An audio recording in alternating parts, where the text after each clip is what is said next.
ప్రేమిస్తే ఎంతో great actually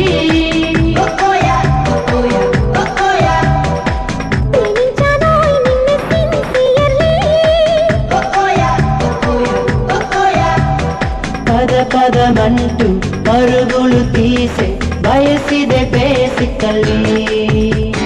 మధువులు పొంగి మనసుని కొంచెం శృతించే రొమాంటికల్లీ ఎన్నో కొత్త కొత్త ఊహలಲ್ಲಿ పూరెలాంటి బుగ్గని గిల్లి రెచ్చిపోన మ్యూజికల్లీ లిల్లీ ప్రేమిస్తే ఎంతో గ్రేట్ యాక్చువల్లీ